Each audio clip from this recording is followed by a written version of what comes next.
I was getting dressed a couple weeks ago. You can hold your applause. And I realized I'd gotten too round for my shirts again. So I got some new ones, that's fine. But it made me realize I'm officially in the category of gay fat. Which is particularly annoying because it's also the same category as straight hot. And I don't really feel like I'm either, but I do know I'm wearing a jockstrap for the first time because I needed a little bit less fabric to get my pants on. In my early 20s, I was morally and ethically opposed to being a trophy husband. Currently, I am morally and ethically opposed to the stupid ideals of that child. But I honestly didn't realize the bar was so low for y'all straight people. Any straight people in the audience tonight? Yeah, bigger suburbs, yeah.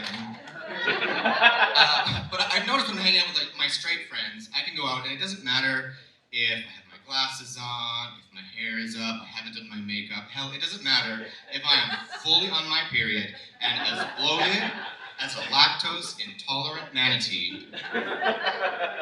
Straight guys are still hitting on me.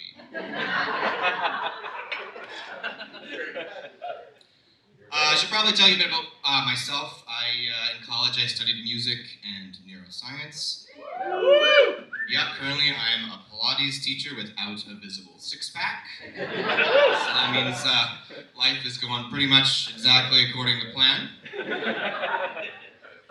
But in Pilates, I work in rehab, and what I have learned is I love hip replacements. I love hip replacements.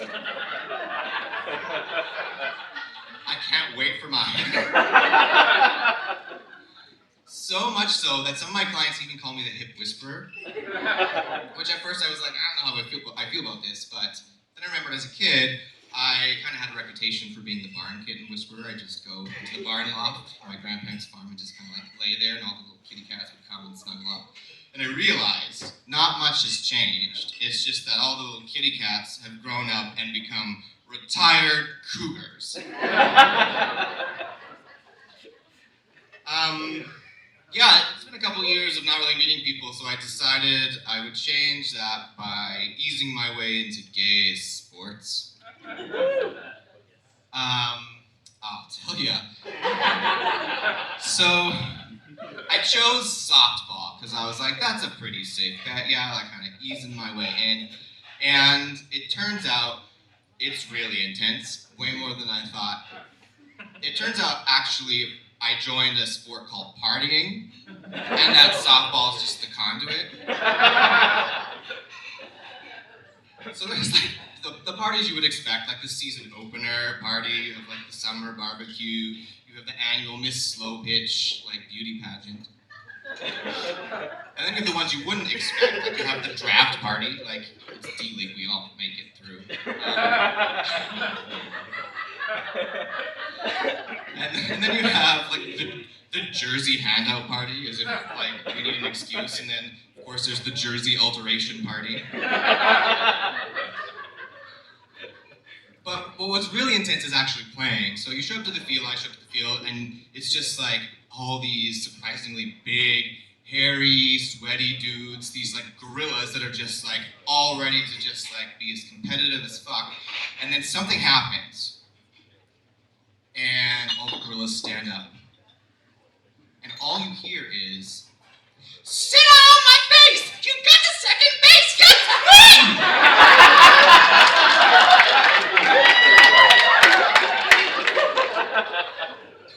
And I'm like, this is sports? Why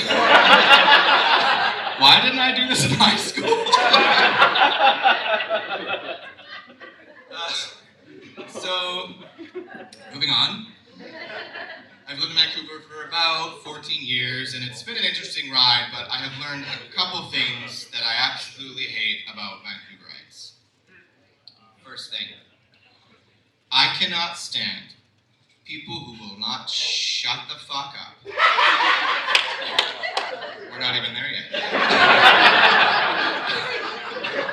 About the 70 32 silent meditation retreats they have been on. You are telling me, to my face, you have a learning disability. Ripple, ripple, ripple. Okay, number 2. People who insist on selling their used junk on Craigslist for full price. And not only that, people who make up like not actual features and sell it at a premium. Like vintage IKEA is not a thing. That PAX wardrobe circa 2009 is not vintage particle board.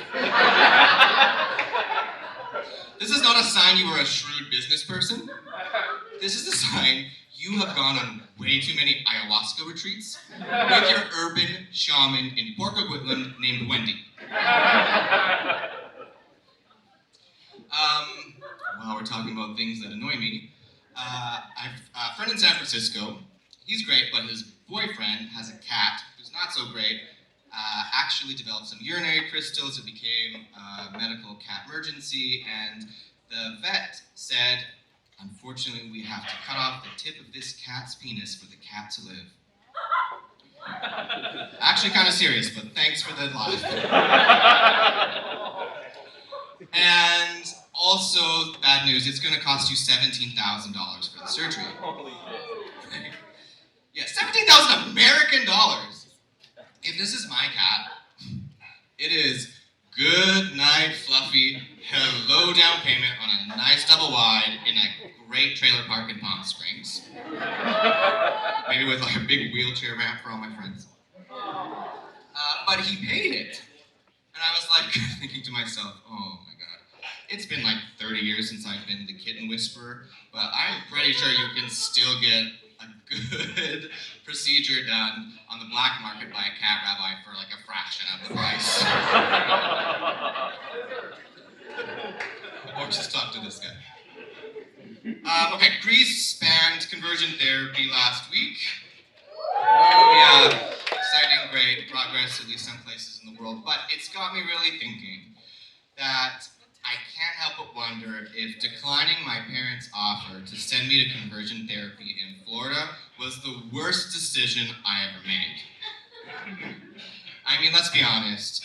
There was a place where all the horny gay boys my age were getting together and having a cute TED conference. I could have been there. I could have met John. We could have made our great escape in the night. Just like running through the palm trees, making our way to Disney World, getting a couple of jobs as two of the assorted Disney princes, being leads in the gay pride parade every single night. Jesus Christ. That motherfucker answered all my prayers. I'll leave you with one final thought. I think it's kind of bullshit that we encourage people to pursue their true calling in life. Because my question is, what happens if you put in the work to find your true calling, and it is to be a white, gay rapper named Sippy Cup? Well then.